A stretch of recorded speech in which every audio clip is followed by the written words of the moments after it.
부활하신 예수님이 제자들에게 나타나셨을 때 그 자리에 없었던 도마는 부활하신 주님을 만나지 못합니다.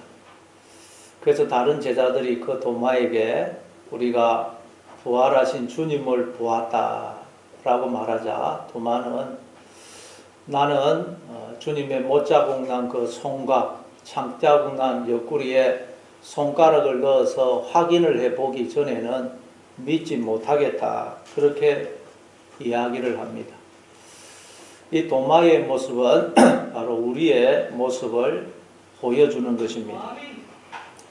예수님의 부활을 믿는다는 말은 예수님은 이제 죽어서 무덤에 계시는 것이 아니고 부활하셔서 언제나 나와 함께 하신다는 것을 믿는 것을 의미한다고 했습니다. 근데 우리는 여러분 예수님을 믿는다고 하지만 삶 속에서는 예수님의 부활을 믿지 못할 때가 너무도 많습니다. 그래서 우리가 항상 기뻐하지 못하고 쉬지 않고 기도하지 못하고 범사에 감사하지 못하는 것입니다. 우리가 환경에 따라 무슨 일을 만날 때마다 두려워하고 불안해하고 염려하고 또 누구를 미워하고 하는 것도 다 예수님의 부활을 믿지 못하기 때문입니다. 그러니까 지금 이 도마가 바로 우리인 것입니다. 납니다. 나. 그럼 이 도마가 어떻게 해서 예수님의 부활을 믿게 되는 것일까요? 오늘 본문은 거기에 대해서 말씀을 하고 있습니다. 우리가 어떻게 하면 예수님의 부활을 믿을 수 있느냐? 자, 한번 26절을 오늘 본문 읽어보도록 하겠습니다. 오늘 본문 26절 같이 읽습니다. 시작. 8해를 지나서 제자들이 다시 집 안에 있을 때에 도마도 함께 있고 문들이 닫혔는데 예수께서 오사 가운데 서서 이르시되 너희에게 평강이 있을지어다 하시고, 예수님이 부활하신 날로부터 8해가 지났다고 그럽니다. 8해. 그러니까 이 8해는 도마가 참된 믿음에 이르기 위해서 거쳐야 하는 기간, 과정을 의미하는 것입니다. 우리도 다 이 8해의 과정을 거쳐야 참된 믿음에 이를 수가 있다는 것입니다. 아마 이 기간 동안 다른 제자들과 도마 사이에 많은 실랑이가 있었을 것입니다. 야, 너 믿어라. 나는 못 믿겠다. 야, 우리 10명이 직접 눈으로 부활하신 주님을 만났다. 그리고 예수님도 살아 계셨을 때 내가 죽으면 다시 살아날 것이라고 말씀을 하시지 않았느냐. 그러니 믿어라. 그러자 도마가 그렇지. 예수님이 살아 계셨을 때 그 말씀을 하셨지. 야, 그래 한번 믿어볼게. 그러나 십자가에서 분명히 죽었을 뿐만 아니라 무덤에 묻힌 지 사흘이나 된 사람이 어떻게 살아날 수가 있단 말이냐. 나는 내 눈으로 보기 전에는 못 믿겠다. 아마 이런 도마는 수많은 갈등과 의심과 회의의 과정을 거쳤을 것입니다. 믿어야지. 그러나 죽은 사람이 어떻게 살아날 수 있어? 도마는 이렇게 신앙과 불신앙 사이를 수없이 오갔을 것입니다. 그러니까 여러분 우리도 믿음에 이르기 위해서는 이 과정을 거치게 된다는 것입니다. 수많은 의심, 갈등, 회의의 과정을 거쳐서 신앙과 불신앙을 왔다 갔다 하는 이 과정을 거쳐서 8해를 거쳐서 우리도 믿음에 이르게 된다는 것입니다. 그래서 이 8해를 지나서 제자들이 다시 집안에 있을 때 도마도 함께 있었습니다. 그러니까 도마는 믿어지지는 않았지만 믿고 싶은 마음이 있었던 것입니다. 주님을 찾고 만나고자 하는 마음, 은혜를 사모하는 마음이 도마에게 있었던 것입니다. 여러분, 우리는 처음부터 믿음이 생기지 않습니다. 그러나 주님을 찾고 만나고자 하는 마음, 언제나 믿음을 가지고 싶은 마음, 은혜를 사모하는 마음을 가지고 계속해서 주님 앞에 나오고 주님을 찾고 구하다 보면 부활의 주님을 만나게 되는 것입니다. 왜냐하면 주님도 우리를 만나 주시려고 쉬지 않고 일을 하고 계시기 때문입니다. 그래서 주님의 일하심과 우리의 간절함이 만날 때, 그때 비로소 우리가 부활의 주님을 만나게 되는 것입니다. 한자 성어 중에 성어 중에 줄탁동시라는 말이 있습니다. 줄탁동시. 그건 무슨 말이냐? 뺑아리가 알에서 나오기 위해서는 이 뺑아리가 안에서 부리로 알을 쪼읍니다. 그럼 어미도 바깥에서 그 소리를 듣고 있다가 뺑아리가 쪼는 그 부분을 바깥에서 또 부리로 쪼아줍니다. 그래서 병아리는 안에서 알을 쪼고 어미닭은 바깥에서 알을 쪼아서 그래서 이 병아리가 바깥으로 나옵니다.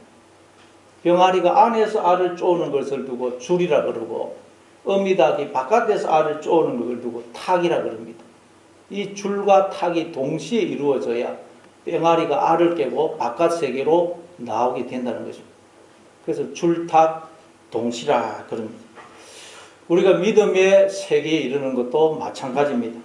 하나님의 열심과 우리의 간절함이 만날 때 비로소 우리가 믿음의 세계로 나오게 되는 것입니다. 하나님의 세계 안으로 들어오게 되는 것입니다.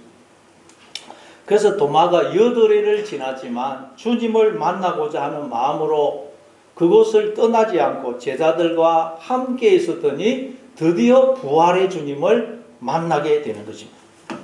다시 말해 도마는 안에서 알을 쪼고 주님은 바깥에서 알을 쪼으신 것입니다. 주님의 일하심과 도마의 간절함이 만나니까 도마가 부활의 주님을 만나게 된 것입니다. 그래서 문들이 닫혔는데 주님이 오셔서 그들 가운데 서 계세요. 그리고는 제자들을 향하여 너희에게 평강이 있을지어다 라고 말씀하십니다. 그러니까 우리가 부활의 주님을 만나기 전까지는 우리는 절대로 평화를 누릴 수가 없다는 말입니다. 그 무엇으로도 평화를 누릴 수가 없습니다. 부활의 주님을 만날 때 우리는 비로소 평화를 누릴 수가 있는 것입니다. 자, 그리고는 또 주님이 어떻게 하십니까? 27절을 보겠습니다. 27절 같이 읽습니다. 시작. 도마에게 이르시되 내 손가락을 이리 내밀어 내 손을 보고 내 손을 내밀어 내 옆구리에 넣어보라. 그리하여 믿음 없는 자가 되지 말고 믿는 자가 되라. 예수님이 그 많은 제자들 가운데 도마를 향하여 보십니다. 아마 도마는 그 예수님의 시선을 받으면서 속으로 나는 주님의 못자국 난 손과 창자국 난 옆구리에 내 손가락 넣어서 확인해 보기 전에는 믿지 못하겠다 라고 한 것 때문에 나를 책망하시려고 저러나 라고 그냥 아주 마음이 조마조마했을 것입니다. 근데 예수님은 도마를 전혀 책망하시는 게 아니고 오히려 도마에게 너 손가락을 이리 내밀어서 내 손과 옆구리에 넣어서 확인을 해봐라. 그래서 믿음 없는 자가 되지 말고 믿는 자가 되라 라고 말씀하십니다. 그러니까 예수님이 이렇게 찾아오신 것은 도마를 책망하기 위해서가 아니고 도마에게 믿음을 주기 위해서 오신 것입니다. 그래서 주님이 지금까지 기다리고 계셨고 또 일하고 계셨던 것입니다. 이처럼 예수님의 모든 관심은 우리가 부활의 주님을 만남으로 믿음의 사람이 되는 것입니다. 이게 예수님의 관심이에요. 그래서 예수님은 계속해서 우리를 기다려 주시고 바깥에서 알을 쪼고 계시는 것입니다. 일을 하고 계시는 것입니다. 그러나 우리가 주님을 찾고 구하고 문을 두드리지 않으면 우리도 안에서 이 알을 쪼지 않으면 주님이 아무리 일을 하셔도 우리는 부활의 주님을 만날 수가 없습니다. 그래서 주님은 우리가 주님을 찾고 구하고 문을 두드리기를 원하세요. 우리도 안에서 알을 쪼기를 원하십니다. 근데 여러분 도마처럼 막 믿음이 안 생기고 안 믿어질 때 도마처럼 주님 저는 믿고 싶지만 믿어지지가 않습니다. 그러니 저희 믿음 없음을 도와주십시오. 저는 믿음으로 살고 싶은데 자꾸 넘어집니다. 그러니 주님 은혜를 베풀어 주십시오. 기도하면서 계속해서 주님을 찾고 구하는 여러분 되시기를 바랍니다. 또 한번 28절을 보겠습니다. 28절 같이 읽습니다. 시작. 도마가 대답하여 이르되 나의 주님이시요 나의 하나님이시니이다. 그러니까 도마는 손가락을 예수님의 그 손, 못자국 난 손과 창자국 난 옆구리에 넣어보지도 않고 나의 주님이시요 나의 하나님이십니다 라고 고백을 합니다. 굳이 손가락을 넣어볼 필요가 없죠. 보니까 3년 동안 동고동락하던 주님이세요. 보니까 손과 옆구리에 구멍이 나 있어요. 그래서 뭐 굳이 손가락을 넣어서 확인을 할 필요가 없었던 것입니다. 흔히 학자들은 도마가 한 이 고백, 나의 주님이시요 나의 하나님이십니다. 이 고백이 요한복음의 결론이다라는 말을 합니다. 그러니까 여러분 이 고백을 하도록 하기 위해서 사도 요한이 지금까지 이렇게 많은 내용을 기록을 했다는 것입니다. 우리로 이 고백을 하도록 하기 위해서. 따라서 우리는 인생을 통해서 신앙생활을 통해서 반드시 이 고백을 하는 자리까지 나가야 됩니다. 나의 주님이시요 나의 하나님이십니다. 여러분 예수님이 나의 주님이시라는 말은 예수님이 나의 생명이시고 나의 주인이시고 나의 왕이시라는 뜻입니다. 나는 예수님의 소유라는 것입니다. 예수님이 나의 전부가 되신다는 말이에요. 따라서 이 말은 나는 예수님 한 분으로 만족합니다.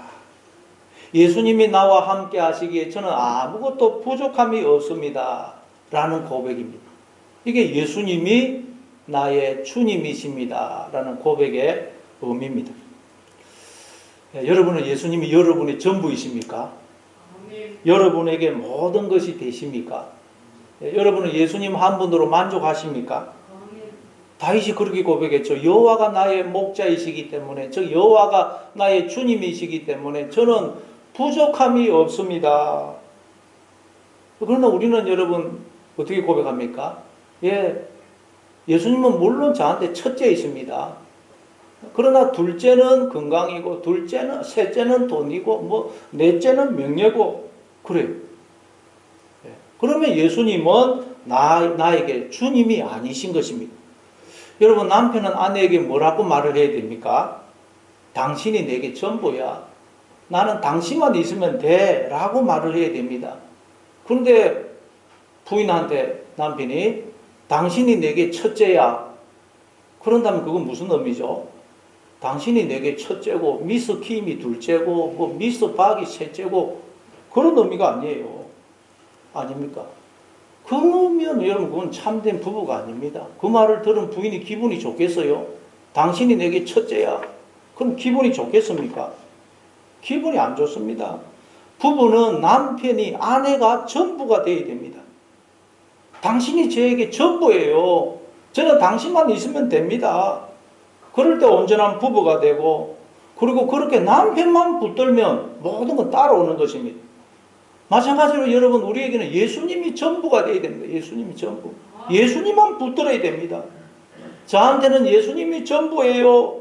저는 예수님만 있으면 됩니다. 예수님이 저와 함께 하시기에 저는 아무것도 부족한 것이 없습니다. 이 고백이 바로 예수님이 저의 주님이십니다 라는 고백의 의미입니다. 여러분에게도 예수님이 주님이시기를 바랍니다. 예수님이 여러분의 전부가 되시기를 바랍니다. 예수님만 붙드시기 바랍니다. 그래서 예수님이 저의 주님이시기에 저는 아무것도 부족한 것이 없습니다. 저는 예수님 한 분으로 만족합니다. 고백할 수 있는 여러분 되시기를 바랍니다. 그러면 주님이 너무너무 기뻐하시고 우리의 주님이 되어주세요. 우리의 인생을 책임져 주시고 당신의 전부를 우리에게 주시는 것입니다. 자, 그리고 예수님이 나의 하나님이십니다 라는 말은 앞에서 살펴봤습니다. 18절에 보면 나오죠. 내 하나님, 너의 하나님. 예수님 그러죠. 이 하나님, 하나님이라는 말이 히브리어로는 엘로힘인데 이 엘로힘이라는 단어는 형태는 복수인데 사용할 때는 단수로 사용하는 아주 신비로운 단어라고 그랬죠. 그래서 이 엘로힘, 하나님이라는 말은 바로 우리와 하나가 되어 주심으로 우리로 하여금 당신의 그 존재와 생명과 복에 참여케 해 주실 뿐만 아니라 나와 영원토록 함께 하시는 하나님. 그 하나님을 가리킬 때 엘로힘이라고 그렇게 그러는 것입니다. 부부는 일심동체죠. 그렇게 하나님과 우리가 하나가 되어 있다는 거예요. 그래서 이 엘로힘이라는 단어가 형태는 복수인데 단수로 사용을 하는 것입니다. 그러나 여러분, 하나님은 어떤 분이라고요? 언제나 나와 함께 하시는 분이라는 거예요. 언제나 나와 함께 하시는 분. 하나님은 내 곁에 계십니다. 나를 품고 계시고 내 안에 계십니다. 언제나 나를 떠나지 않으신다는 것입니다. 내 모습이 어떠하든, 내가 지금까지 어떤 삶을 살았든, 내가 어떤 형편, 어떤 처지에 있다 할지라도 하나님은 영원토록 나를 떠나지 않으시고 나와 함께 하신다는 것입니다. 이게 나의 하나님이란 뜻이에요.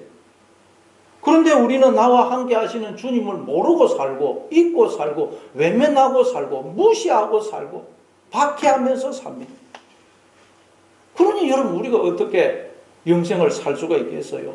인생이란 하나님과의 결혼 생활인데, 여러분, 행복한 결혼 생활이 되기 위해서는 부부가 하나가 되어야 됩니다. 마찬가지로 우리는 나와 함께 하시는 주님과 하나가 되어야 돼요. 하나. 마음이 하나가 되고 몸이 하나가 되어야 됩니다. 주님이 말씀하시면 나도 말하고, 주님이 이 말씀하시면 나도 이 말하고, 주님이 가시면 나도 가고, 주님이 멈추면 나도 멈추고, 주님이 기뻐하시면 나도 기뻐하고, 주님이 슬퍼하시면 나도 슬퍼해요. 그래야 우리 인생이 하나님과의 행복한 결혼 생활이 되는 것입니다. 이걸 두고 사도 바울은 이렇게 말씀합니다. 갈라디아서 2장 20절입니다.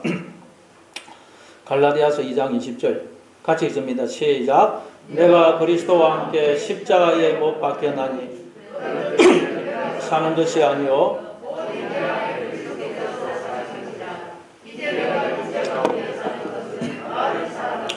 나를 위하여 자기 몸을 버리신 하나님의 아들을 믿는 믿음 가운데 사는 것이라. 주님이 십자가에 못 박히실 때 나도 주님과 함께 십자가에 못 박혀서 죽었다는 것. 내가 그리스도와 함께 십자가에 못 박혔나니, 우리는 주님과 함께 십자가에 못 박혀 죽었다는 거예요. 이미. 그럼 살아있는 나는 누굽니까? 이 나는 이제 부활하신 주님이 생명으로, 주인으로, 왕으로 들어서서 사시는 주님의 나라는 거예요. 내 나가 아니고. 내가 주인이었던 나는 주님과 함께 십자가에 못 박혀 죽었어요. 그리고 지금 이 나는 주님이 생명으로, 주인으로, 왕으로 들어서서 사시는 주님의 나라는 것입니다. 그런데 우리는 아직도 안 죽어요. 이 자아가 또 살아있어가지고 자아가 죽어야 되는데 아직도 자아가 살아있기 때문에 주님이 나를 사시지를 못하는 거예요. 주님이 나를 통해서 역사하실 수가 없고 능력을 행하실 수가 없고 나를 통해서 주님이 당신을 드러내시지를 못하는 것입니다. 왜? 나의 자아가 살아있기 때문에 죽어야 되는데. 그래서 여러분, 우리가 예수님의 부활을 믿는다는 말은 딴 게 아닙니다. 내가 주인이었던 나는 주님과 함께 못 박혀 죽었다는 거예요. 지금의 이 나는 이제 부활의 주님이 생명으로, 주인으로, 왕으로 들어서서 사시는 주님의 나인 것입니다. 이제 이 나는 내 게 아닙니다. 주님의 것이에요. 그래서 우리는 날마다 나의 죽음을 선언해야 돼요. 죽음. 나는 죽었다. 나는 죽었다. 주님과 함께 십자가에 못 박혀 죽었다. 이 나는 주님이 생명으로, 주인으로, 왕으로 들어서서 사시는 주님의 나다. 날마다 나의 죽음을 선언해야 돼요. 왜? 날마다 우리 자아가 살아서 움직이기 때문에. 그러면 사람이 죽었는지 안 죽었는지 어떻게 확인할 수 있습니까? 뭐 전문가들은 뭐 눈동자를 뒤집어 보고 맥을 짚고 하겠지만 우리 같은 사람은 그냥 쉽게 확인할 수 있는 게 가가지고 야! 그러면서 이름을 부르든지 막 뺨을 때리든지 발로 차보면 반응을 보이면 살아있는 것이고 아무 반응을 안 보이면 죽은 것입니다. 마찬가지로 나의 자아가 죽었느냐 살았느냐 어떻게 뭘 보면 안다고요? 뭐 세상이 하는 평판, 누가 나한테 하는 비난, 뭐 이러쿵저러쿵 하는 소리에 내가 반응을 보이면 아직 내 자아가 살아있는 것입니다. 그러나 거기에 반응을 안 보이면 죽은 거예요. 그런데 우리는 날마다 반응을 보이지 않습니까? 그래서 자아가 살아요. 무슨 환경 때문에, 무슨 일 때문에 우리가 두려워하고 불안해하고 염려하고 누구를 미워하고 그것도 다 자아가 살아있어요. 그래서 우리는 날마다 여러분 그럴 때마다 또 이 살아있구나. 너는 죽었다. 나의 죽음을 선언해야 돼요. 죽은 시체가 돌아다니면 어떻게 되겠어요? 먹고서 다시 무덤에 장사 지내야 됩니다. 날마다 우리는 나의 죽음을 선언해야 됩니다. 그리고 나의 자가 살아서 반응을 보일 때마다 나는 죽었다. 이제 이 나는 부활하신 주님이 생명으로 주인으로 왕으로 들어서서 사시는 주님의 나다라고 나의 죽음을 날마다 선언하시는 여러분 되시기를 바랍니다. 그래서 예수님이 나를 사시게 하는 그런 여러분 되시기를 바랍니다. 그게 예수님이 나의 하나님이십니다. 라는 고백에 담긴 의미입니다. 우리 한번 29절을 보겠습니다. 29절 같이 읽습니다. 시작. 예수께서 이르시되 너는 나를 본거로 믿느냐 보지 못하고 믿는 자들은 복되도다 하시니라. 예수님이 나의 주님이시요 나의 하나님이십니다 라는 놀라운 고백을 한 도마에게 너는 나를 본거로 믿느냐 보지 못하고 믿는 자들은 복되도다 라고 말씀을 하십니다. 이 말씀은 얼핏 보면 예수님이 도마를 책망하시는 것처럼 보입니다. 그러나 여러분 우리가 기억해야 될 것은 예수님은 우리가 안 믿어져서 주님 저는 믿고 싶은데 안 믿어집니다. 저에게 믿음을 주십시오 라고 솔직하게 말하는 것을 기뻐하시지 절대 야단치시거나 책망하지 않으신다는 사실입니다. 예수님의 관심은 우리가 믿음의 사람이 되는 것입니다. 그러니까 우리가 그 과정에서 어떠하든 예수님은 거기에 대해서는 중요하게 생각 안 해요. 우리가 믿음을 가지고자 하는 그 마음, 그 간절함을 보시지 여러분 우리가 솔직하게 말하는 것을 예수님은 기뻐하신다는 거예요. 예를 들어서 여러분 우리가 마음으로는 안 믿어져서 저는 안 믿어집니다 라고 했다고 해서 예수님이 책망을 하신다면 어떻게 되겠어요? 그럼 우리는 다 속으로는 안 믿어지지만 겉으로는 믿는 척 할 거예요. 왜? 안 믿어진다고 예수님 책망하니까. 안 믿어지지만 전부 다 그냥 믿는 척 할 거예요. 믿는 척. 그러면 우리는 절대로 참된 믿음에 이를 수가 없습니다. 왜냐하면 믿음에 이르기 위해서는 여덟의 과정을 거쳐야 됩니다. 수많은 의심, 갈등, 회의의 과정을 거쳐야 돼요. 신앙과 불신앙 사이를 오가는 이 과정을 거쳐야 우리가 믿음에 이를 수가 있기 때문입니다. 이 과정을 거치지 않고 처음부터 온전한 믿음을 가지고 태어나는 사람은 이 세상에 아무도 없어요. 성경에 나오는 모든 하나님의 사람들이 이 여덟의 과정, 이 의심과 갈등과 회의의 과정, 신앙과 불신앙을 오가는 이 과정을 다 거쳐서 믿음에 이른 것입니다. 그게 절대 예수님 책망하는 내용이 아닙니다. 자, 그러면 이 말씀은 무슨 뜻이냐? 자, 여기 보니까 보다라는 말이 두 번 나오죠. 너는 나를 본거로 믿느냐? 보다. 또 보지 못하고 믿는 자들. 그 보지 못하고 두 번 나옵니다. 근데 원문에 보면 다른 단어가 써 있어요. 너는 나를 본거로 믿느냐? 거기서 보다는 호라우라는 단어가 써 있고 보지 못하고 믿는 자들. 그래서 거기서 보다라는 단어는 에이도라는 단어가 써 있습니다. 자, 이 엄밀하게 구별을 하면 무슨 뜻이냐? 호라오라는 것은 믿음의 눈으로 보는 걸 말해요. 믿음의 눈, 영의 눈. 에이도라는 것은 그냥 우리 육신의 눈, 육신의 눈으로 보는 것을 말합니다. 따라서 이 구절을 좀 더 이해하기 쉽게 번역을 하자면 너 이제 믿음의 눈으로 나를 봄으로 믿느냐?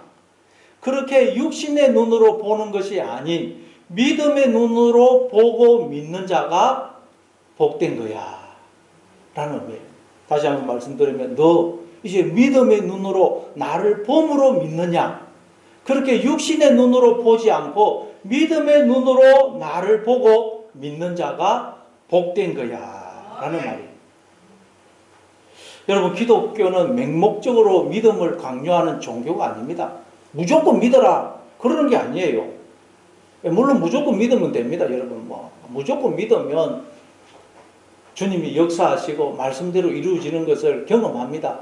무조건 믿으면 제일 좋아요.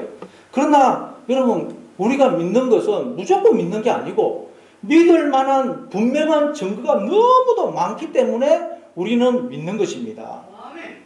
즉 육신의 눈이 아닌 믿음의 눈으로 보니까 하나님의 세계가 보이기 때문에 믿는 것입니다. 믿음의 눈으로 보니까 하나님의 일하심이 보이고 하나님의 영광이 보이고 하나님이 나와 함께 하시는 것이 보이기 때문에 우리는 믿는 것입니다. 믿음의 눈으로 보면 다 보입니다. 근데 인간들이 범죄함으로 이 믿음의 눈, 영의 눈이 어두워져 버린 거예요. 그게 여러분 선악과 사건이죠. 우리 한번 창세기 3장 6절 7절을 한번 보겠습니다. 창세기 3장 6절 7절 같이 읽습니다. 시작. 여자가 그 나무를 본적 먹음직도 하고 보암직도 하고 지혜롭게 할 만큼 탐스럽기도 한 나무인지라. 여자가 그 열매를 따먹고 자기와 함께 있는 남편에게도 주매 그도 먹은지라. 이에 그들의 눈이 밝아져 자기들이 벗은 줄을 알고 무화과 나무 잎사귀를 여머 진마로 삼았더라. 아담과 하와가 생명의 열매가 아닌 생명의 양식이 아닌 선악과를 따먹으니까 어떤 일이 일어나느냐. 믿음의 눈, 영의 눈이 어두워지고 그때부터 육신의 눈, 자아의 눈이 밝아지더라는 거예요. 인간들이 그냥 하나님을 떠나 스스로 자신의 주인이 되어버리니까 그때부터 이 믿음의 눈, 영의 눈은 어두워지고 육신의 눈, 자아의 눈이 밝아진 거예요. 그래서 모든 인간들이 그리스도로 옷을 입고 있는데 갈라디아서 3장 20절에 보면 우리는 다 그리스도로 옷을 입고 있다 그러죠. 하나님으로 옷을 입고 있어요. 그런데 그걸 못 보고 내가 벌거벗었다고 생각하더라는 거예요. 나는 고아처럼 이 세상에 내버려진 홀로 던져진 존재라고 생각하더라. 나와 함께 하시는 하나님을 못 보더란 거예요. 이처럼 주님을 몰아내고 스스로 자신의 주인이 되어버린 인간들은 다 영적으로 소경이 되고 기머거리가 되어서 나와 함께 하시는 하나님을 못 보고 하나님의 음성을 못 듣고 있다는 거예요. 그러고는 하나님 어디 있느냐 인간들이 이러고 있는 것입니다. 자기가 지금 눈이 어두워지고 귀가 어두워져서 못 보고 못 듣고 있는 건 모르고 이게 하나님을 떠난 인간들의 실상입니다. 다 이 눈과 귀가 어두워진 거예요. 그래서 예수님이 우리의 영적인 눈과 귀를 열어주시려고 이 세상에 오신 것입니다. 마태복음 13장 16절입니다. 같이 읽습니다. 마태복음 13장 16절 시작. 그러나 너희 눈은 봄으로 너희 길은 들음으로 복이 있도다. 예, 안 보고 뭐 믿는 게 복이 있는 게 아니고 이제 믿음의 눈, 믿음의 귀가 열려서 주님을 보고 주님의 음성을 듣는 사람이 복이 있다는 거예요. 여러분 우리가 믿음의 눈으로 보면 이 세상에 하나님의 영광이 가득하다는 걸 보게 돼요. 믿음의 눈으로 보면 풀 한 포기를 보면서도 우리는 하나님의 세계를 보게 됩니다. 하나님은 끊임없이 우리에게 자신을 드러내고 계시고 말씀하고 계십니다. 시편 19편 1절부터 4절입니다. 시편 19편 1절부터 4절 같이 읽습니다. 시작. 하늘이 하나님의 영광을 선포하고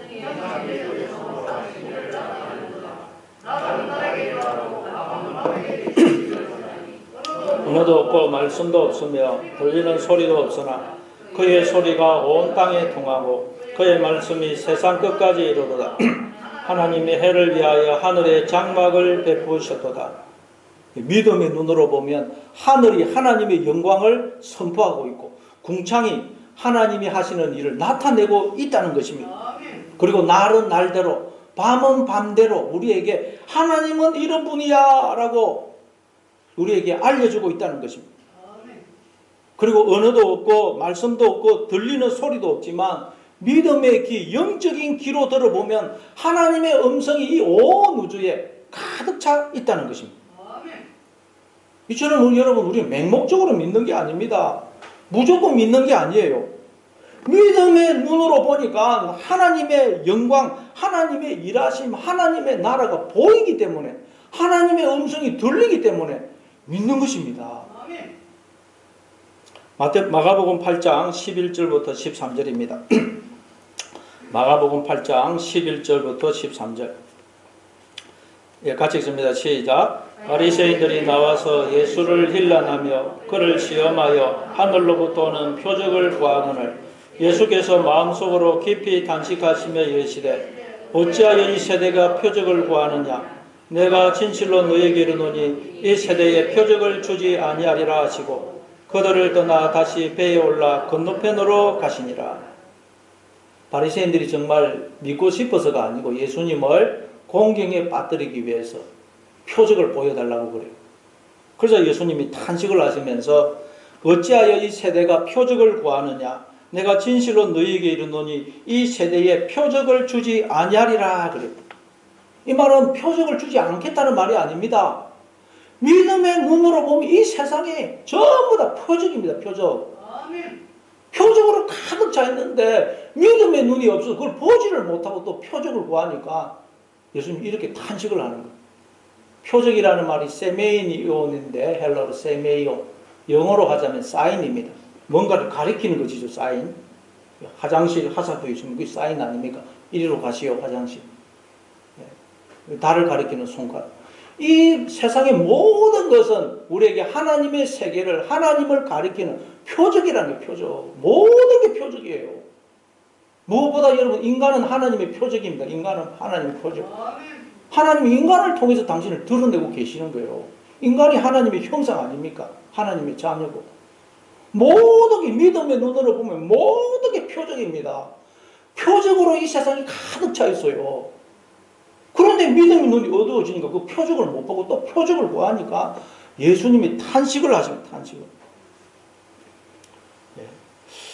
따라서 여러분, 우리는 이 믿음의 눈과 귀가 열려야 됩니다. 믿음의 눈과 귀가 열리면 날마다 하나님의 세계를 봐요. 하나님의 영광을 보고 나와 함께 하시는 하나님을 보고 하나님의 음성을 듣게 됩니다. 그러면 우리는 하나님의 세계를 살게 되고 승리할 수 있어요. 그러니까 믿음의 귀, 믿음의 눈이 열려야 됩니다. 그럼 어떻게 하면 믿음의 눈과 귀가 열릴 수 있을까요? 로마서 10장 17절입니다. 로마서 10장 17절. 예, 같이 읽습니다. 시작. 그러므로 믿음은 들음에서 나고 들음은 그리스도의 말씀으로 말미암았느니라. 믿음은 말씀을 들을 때에 생기고 또 들음은 그리스도의 말씀으로 말미암는다 그래요. 예, 들음은 그리스도의 말씀으로 말미암는다. 이건 말이 안 되게 번역이 되어 있습니다. 도무지 이해가 안 되죠. 여기서 들음이라는 말이 헬라어로 아코예인데 듣는 기능, 즉 믿음의 귀, 영적인 귀를 가리킵니다. 그리고 우리가 말씀을 들을 때에 믿음이 생기고 말씀을 들을 때 이 영적인 귀, 믿음의 귀도 열린다는 거예요. 여러분, 우리가 영어를 알아들으려면 어떻게 해야 됩니까? 자꾸 영어를 들어야 돼요. 영어를 자꾸 듣다 보면 영어를 들을 수 있는 귀가 열립니다. 우리가 여러분 하나님의 음성을 들을 수 있는 귀가 어떻게 하면 열린다고요? 하나님의 말씀을 자꾸 듣다 보면 이 귀가 열린다는 거예요. 하나님의 말씀을, 귀가 열리는 건 다른 방법이 없어요. 계속 하나님의 말씀을 읽고 듣고 묵상하다 보면 조금씩 귀가 열린다. 그러면 처음에는 잘 못 알아듣는데 나중에 귀가 열려서 하나님의 음성을 알아듣게 되는 것입니다. 자꾸 우리는 하나님의 말씀을 읽고 듣고 묵상해야 됩니다. 그래야 이 믿음의 귀가 열린다는 거예요. 다른 방법이 없습니다, 여러분. 그러면 여러분, 우리가 이제 그럼 믿음의 눈이 열리려면 또 어떻게 되겠어요? 믿음의 눈. 믿음의 눈이 열리려면 예수님을 자꾸 바라봐야 돼요. 예수님. 그러면 믿음의 눈이 열립니다. 히브리서 12장 2절에 보니까 믿음의 주여 또 온전하게 하시느니 예수를 바라보자. 예수님을 자꾸 바라봐야 돼요. 예수님을 바라본다는 말은 예수님을 자꾸 생각하는 걸 말해요. 생각. 그래서 히브리서 3장 1절에 보면 이렇게 말씀합니다. 히브리서 3장 1절. 히브리서 3장 1절 같이 읽습니다. 시작. 그러므로 함께 하늘의 부르심을 받은 거룩한 형제들아, 우리가 믿는 도리의 사도이시며 대제사장이신 예수를 깊이 생각하라. 생각하라 그랬고 뒤에는 바라보라 그랬다. 예수님을 깊이 생각하는 것, 그것이 예수님을 바라보는 것입니다. 우리는 자꾸 예수님을 생각해야 됩니다. 바라봐야 돼요.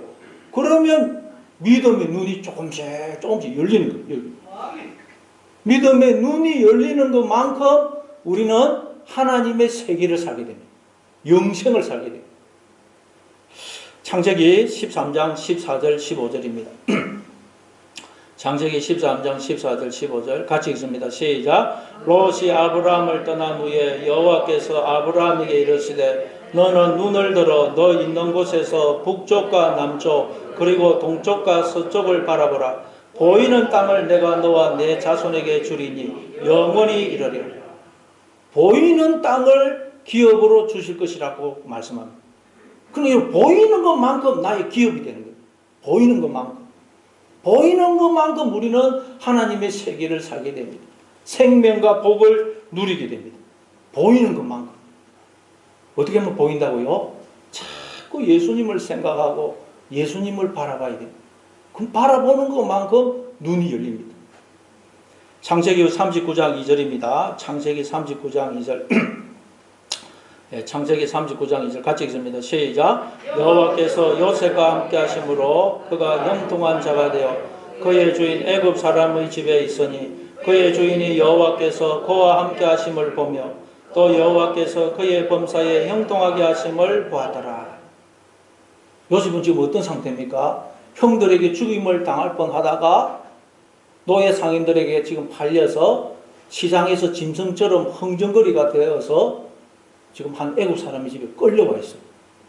그런데 성경은 그런 요셉을 두고 여호와께서 요셉과 함께 하심으로 그가 형통한 자가 되어 그의 주인 애굽 사람의 집에 있더라. 그래.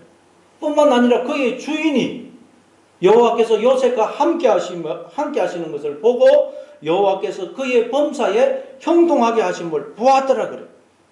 그러니까 여러분, 요셉은 이런 상황에서도 언제나 믿음의 눈으로 나와 함께 하시는 주님을 바라보았다는 거예요. 그 주님과 함께 매일의 삶을 산 것입니다. 그런 상황 속에서도 요셉은 영생의 삶을, 하나님의 세계를 산 것입니다. 그러면 여러분, 우리는 이 말씀을 읽을 때 그냥 요셉 이야기로 읽으면 안 되고 내 이야기로 이걸 받아들여야 돼요. 여기다가 요셉 이름 대신 여러분의 이름을 넣어서 읽어야 돼요. 여러분. 그게 우리가 말씀을 생명의 양식으로 받아 먹는 것입니다. 여러분, 여기 한번 요셉 이름 대신 여러분의 이름을 넣어서 제가 한번 우리 읽어보도록 하겠습니다. 여기 보니까 요셉 나오죠. 예를 들어서 제 이름을 넣으면 여호와께서 금내와 함께 하심으로 금내가 형통한 자가 되어 금내의 주인 애굽 사람의 집에 있으니 금내의 주인이 여호와께서 금내와 함께 하심을 보며 또 여호와께서 금내의 범사에 형통하게 하심을 보았더라. 이렇게 여러분 이름을 넣어서 우리 한번 같이 읽어보겠습니다. 같이 읽습니다. 시작. 여호와께서 금내와 함께 하심으로 금내가 형통한 자가 되어 금내의 주인 애굽 사람의 집에 있으니 금내의 주인이 여호와께서 금내와 함께 하심을 보고 또 여호와께서 금내의 범사에 형통하게 하심을 보았더라. 이렇게 우리가 자꾸 말씀을 여러분 생명의 양식으로 받아 먹을 때 이게 예수님을 생각하고 바라보는 거예요. 이 말씀을 나의 말씀으로 받아서 이렇게 받아들일 때 그때 우리가 이 믿음의 눈이 점점 열리는 믿음. 그렇지. 하나님 나와 함께 하시지. 나는 형통한 자지. 나의 모든 지금 범사가 형통하지. 알게 되는 것입니다. 그러면 여러분 그만큼 우리가 하나님의 세계, 영생의 세계를 살게 되는 것입니다. 여러분, 스데반이 어떻게 해서 자기를 죽이는 사람을 용서하고 죽음도 두려워하지 않을 수가 있었습니까? 믿음의 눈이 열려서 하나님과 하나님의 세계를 보았기 때문입니다. 사도행전 7장 54절 55절입니다. 사도행전 7장 54절 55절 같이 읽습니다. 시작. 그들이 말을 듣고 마음에 질려 그를 향하여 이를 갈거늘 스데반이 성령 충만하여 하늘을 우러러 주목하여 하나님의 영광과 및 예수께서 하나님 우편에 서신 것을 보고 말하되 보라 하늘이 열리고 인자가 하나님 우편에 서신 것을 보노라 한대. 스데반이 믿음의 눈이 열려서 하나님과 하나님의 세계가 보이니까 죽음도 두렵지 않은 것입니다. 자기에게 돌을 던져 죽이는 사람을 불쌍히 여기고 기도해 주게 되는 것입니다. 이처럼 믿음의 눈이 열릴 때 우리는 비로소 하나님의 세계를 살 수가 있습니다. 영생을 살 수가 있어요. 어떻게 하면 믿음의 눈이 열린다고요? 방법은 하나. 늘 주님을 바라보는 것입니다. 주님을 생각하는 것입니다. 그러니까 우리가 해야 할 일은 오직 하나, 날마다 주님을 바라보는 것입니다. 주님을. 여러분, 우리가 살아가다 보면 많은 죄를 짓습니다. 근데 그 죄가 뭐 때문에 발생되느냐? 주님을 바라보지 않기 때문에 죄를 짓는 주님을 바라보지 않으니까 영적으로 소경이 되어서 어둠 속에서 방황하고 넘어지고 자빠지고 죄를 짓는 것입니다. 그럼 우리가 해야 될 일은 뭐 이런 죄 저런 죄 안 짓게 해달라. 그게 아니고 주님을 바라봐요. 주님을. 여러분 우리가 인생을 살아가다 보면 여러 가지 어려운 문제를 당합니다. 그 문제의 해답도 주님을 바라보는 주님을. 경제적인 어려움, 질병, 자녀 문제, 부부 사이 문제, 여러 문제의 해답도 주님을 바라보는 주님. 우리에게 있는 두려움, 염려, 걱정, 미움, 불안, 이 모든 것도 주님을 바라볼 때 사라지는 것입니다. 날마다 주님을 바라보며 사시는 여러분 다 되시길 바랍니다. 아버지 하나님